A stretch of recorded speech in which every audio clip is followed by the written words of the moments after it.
Samedi dernier, je suis allée à la rencontre des habitants de Pelleport qui organisaient une manifestation parce qu'ils sont opposés à l'ouverture d'une salle de soins et d'accueil des consommateurs de crack. Alors il faut entendre leur inquiétude parce que sur un des lieux annoncés par Anne Hidalgo, rue Pelleport, c'est vraiment à quelques mètres d'une école maternelle et primaire. Donc l'inquiétude elle est légitime.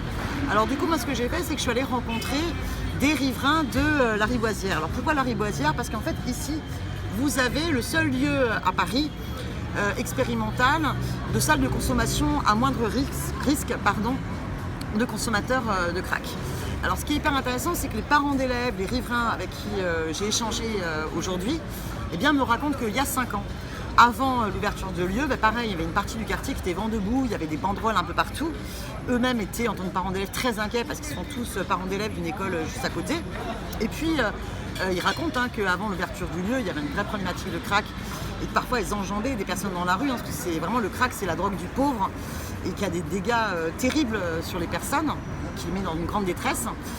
Et par exemple, il y a un parent qui m'a raconté une anecdote qui était qu'il y avait un consommateur de crack qui venait dans leur hall d'immeuble passer la nuit, ce qui était un vrai problème, que leur seule réponse c'était d'appeler la police pour l'évacuer, mais résultat ils savaient bien que ce n'était pas une solution, que la personne pouvait aller squatter un autre hall d'immeuble, et qu'en fait grâce à l'ouverture du lieu, ça leur permettait de pouvoir faire une médiation.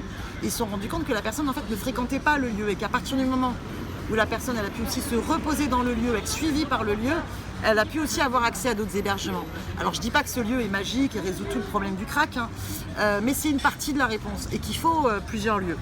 C'est d'autant plus urgent qu'aujourd'hui on a un vrai problème en termes de crack pour les riverains du Jardin des Halles, de la rue Riquet, où ils sont confrontés à des scènes de consommation géantes à ciel ouvert, quoi. Et pourquoi on est dans cette situation-là? Aussi parce qu'on a un ministre de l'Intérieur, Gérald Darmanin, et puis le préfet l'allemand, qui ont toujours voulu imposer que l'unique stratégie de la répression est déplacer le problème. En gros, ils ont procédé à l'évacuation de la colline du crack.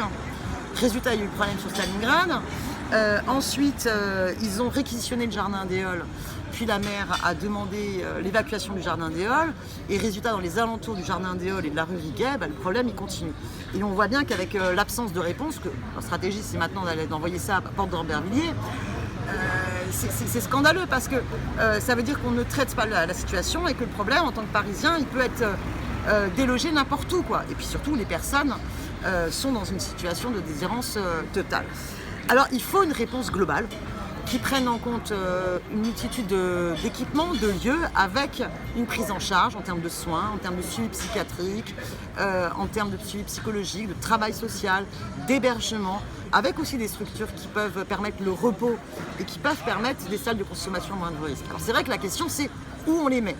Moi je suis quand même en colère contre le maire de Paris-Centre qui a refusé à ma connaissance qu'il y ait un équipement de ce type-là à Paris-Centre alors qu'on a une problématique autour des Halles. Je ne comprends pas pourquoi il n'y a toujours pas de centre qui ouvre aux abords des gares, notamment il y a un problème autour de Gare de Lyon. Mais en tout cas ce que je sais, au-delà du débat de la localisation où on les met, c'est que si on ne ouvre pas des nouveaux lieux, la catastrophe elle va s'amplifier. Et là il y a une urgence parce que pour ouvrir de nouveaux lieux, il faut qu'il y ait un débat législatif en octobre. Parce que les expérimentations qui ont permis par exemple l'ouverture de ce lieu-là, elles sont valables que jusqu'en 2022. Donc il faut légiférer maintenant. Alors on a tous une responsabilité. Il ne faudrait pas que les oppositions à l'ouverture du nouveau lieu, finalement, fassent uniquement le jeu des Darmanin et des préfets allemands qui sont contre l'ouverture de tout lieu.